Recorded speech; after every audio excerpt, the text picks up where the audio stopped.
So if you're dealing with a narcissist and they say a statement like this, I love you, but I'm not in love with you, or they say something like, well, we can still stay friends, that means that they are trying to keep you on the hook just in case this new supply they have lined up doesn't work out. And if you're new here, I'm a narcissist. I have narcissistic personality disorder. So I tell this to people all the time that one person is not going to be enough for a narcissist, because there's nothing that you can do that will ever be enough for a narcissist. They always have to have a backup plan, because a lot of narcissists and toxic people have abandonment issues, and they think that you're going to abandon them at any minute. So they need to be prepared just in case. So if they move on to somebody else, like they discard you and say a statement like this before, that means that they're trying to keep you on the hook just in case the new supply doesn't work out. It's easier to just come back to you than find another backup supply or backup person. Narcissists and toxic people can emotionally disconnect from people and fall out of love very, very quickly. But if you're in a normal, non-narcissistic relationship, it could just mean they love you as a person, not in a relationship. What is going on, beautiful people? Welcome to another episode of A Narcissist Explains. I am self-aware, diagnosed narcissist Lee Hammock, and this series right here is dedicated to making my TikToks and YouTube shorts longer. I go into greater detail in them while also raising awareness for NPD, getting more people into therapy like myself, like survivors and victims as well, and also validating the victims and survivors of said disorder, because look, guess what, y'all? You might not be crazy. That narcissist might be making you feel crazy in your life. So the TikTok you just watched was one, it says, what about the I love you, but I'm not in love with you, because they have the new supply lined up and waiting. So if a narcissist says, I love you, but I'm not in love with you, or anybody says that, a lot of times it could have a few different meanings. If it's a non-narcissist, non-toxic person, of course, it could just mean they were in love with you. They still have love for you, but the love, for that type of love, the intimacy type of love is gone. They don't want to pursue that part of the relationship anymore. But if it's a narcissist and they already have a new supply lined up and waiting, it means that, hey, I love you, but I'm not in love with you. It could have the same tones, but it could also mean in the narcissist brain that you're going to save you for later, because they didn't say they wouldn't. They didn't say they didn't love you at all. I love you, but I'm not in love with you. It's a placeholder. It's a way to hopefully have you. This is coming from the narcissist mind, y'all. I'm just explaining it as a narcissist. This is not just no non-narcissistic person. Like, in our minds, like, if you, like, we like to have backup people. And it's easier to go backwards than to go forward sometimes with narcissistic people, depending on who that person is, depending on who that narcissist is, what that personality type is actually like. It could be easier to just come back to you, because I still love you. I'm just not in love with you right now. I'm not saying that I can't fall back in love with you. I'm just right now, this person over here might be doing me better right now. But just look, don't move on. Just wait for me. Just give me a chance to make sure, sometimes you have to let it go. If you really love something, if you really love me, you'll let me go. If it's meant to be, I'll come back to you, right? If y'all listen to somebody say some crazy shit like that to you, and you just go out, if you listen to that type of stuff, you're going to be on the hook for a very, very, very long time. And you're going to feel bad, and you're going to feel stupid, and you're going to be like, dang, I wasted so much of my life waiting for this person, praying this person's other relationship failed. Don't wish bad on anybody else's other relationship unless that person was an affair partner or something like that. You feel like they had to break up your family and whatnot, but still, the narcissist is at fault in this situation right there. Baby, what are you doing? I got my daughter right now, y'all. So if y'all see me peeking off to the cut, it's because she over there. Are you eating a horse?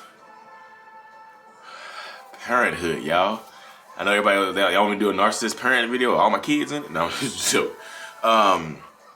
But yeah, do you want to be? So, would you like to transition from husband or wife, or boyfriend girlfriend to mistress or mistress, Sancho, gigolo, whatever? Would you want to be the side piece? Do you want to just drop in the order? Like some narcissistic people, okay, y'all, I feel the rant coming on real quick. It's gonna be a quick rant. How in the hell are these bum ass dudes and these bum ass women out here with multiple supplies? What do y'all hold on to?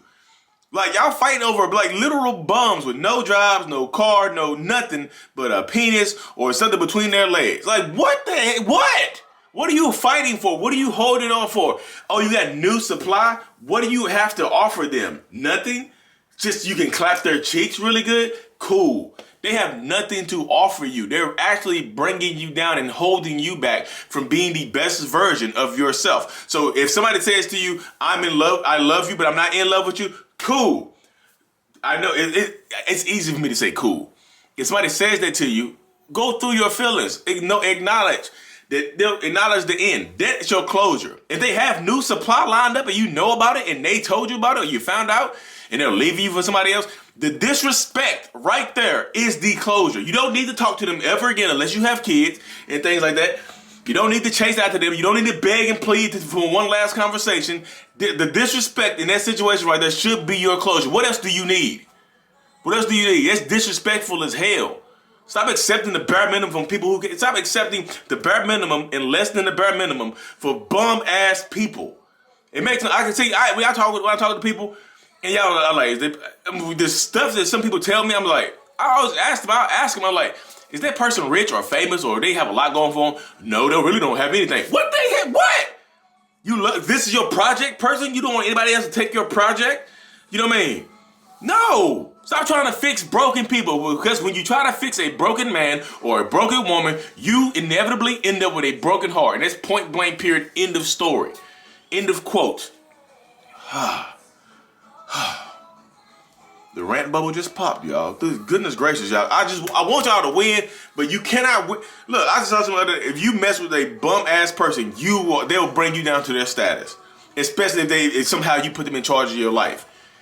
You're fighting for a bum ass person, and then you fighting for a bum. They're gonna bring you down to their level. You have to go to a bum's level. You have to do this to go fight the bum. Hey bum, I'm coming to fight you. You have to do that mess right there. You have to step down to go fight them. What are you fighting? So what are you fighting for? You fighting to hold yourself back? What are you fighting for? I need to know. I need to know. Put it in the comment section. What are you fighting for? If this person can let you go so easily for somebody else, what are you fighting for? If you take them back, they'll do it again. You now become a placeholder. You're now a placeholder. You don't want to be a placeholder in somebody else's life. You don't deserve that. So if somebody says, I love you, but I'm not in love with you, I'm going to go try this with her, or I'm going to go try this with him, or I'm going to go try this with them, bid them adieu. And don't let them come back into your life, because they'll do it all the time. Because when that relationship fails, which if they taking a bum ass up into the new relationship, it's going to fail eventually. And guess what? If you still talking to this person, here come this bum ass person back into your damn life. Hey, you, guess what? My relationship, it didn't work out. I came back. And I'm in love with you again. I love you, and I'm also in love with you again. Yay! And you'll let that bum-ass person back into your life to ruin your damn life. For what? You know, I know you're going to come in the comment section like, Lee, the trauma bond. I know the trauma bond. I'm asking for what? What? Why? Why? I get it. I understand that the trauma bond exists, but you have to take steps to break it. Allowing this person back into your life to ruin it again is not taking steps in the right direction. I don't care. People are like, Lee, you being me. 2022. Rise of the narcissist. Y'all gonna hate me in a little bit. And I'm just joking. Y'all ain't gonna hate me. I just keep it because I want to see y'all win. I want to understand. I get the trauma bond. Trauma bond. I get it. Trust me. I understand the trauma bond exists. I really, really do. I'm trying my best to do more research. I want to help people break it because I like to win. I want to win. I want y'all to win. Cause when y'all win, Tony Robbins said, when you help more people get what they want, you get what you want. I want to help everybody defeat the dreaded narcissist, and I want to help the dreaded narcissist come out here and go to therapy and defeat the trauma that they go through. Face your trauma. If you happen to be a narcissist watching this, go to therapy and face your damn trauma. Stop taking out your trauma on the people closest to you, because you're destroying them, you're destroying yourself, and you become toxic to the world. You're a parasite now. You're not a human being anymore. You're a parasite. Stop doing that. Like, I just it's straightforward. People come out, Lee, you're a simp. You're just a pandering to women.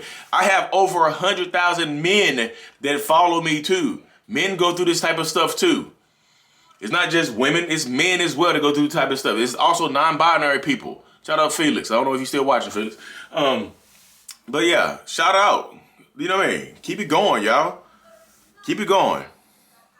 I really just want y'all to win. I know y'all probably gonna get mad at this video because I get a little passion in my heart. I told y'all, it's new energy, new life. We breathing new life. We're not breathing any more life into these dead-ass relationships. Stop performing CPR on dead relationships. Let their relationship die. You know what I mean? Cover the relationship up with the sheet. Look, this is your relationship. This is your relationship right here. Cover it up. It's dead. You get to live though. You survive. Anyways, y'all, at a one-on-one, I know y'all heard a big bit of background. Thank y'all so much for tuning in. I really, truly appreciate every single one of y'all. Like and subscribe for more. And as always, mental illness is out. Peace.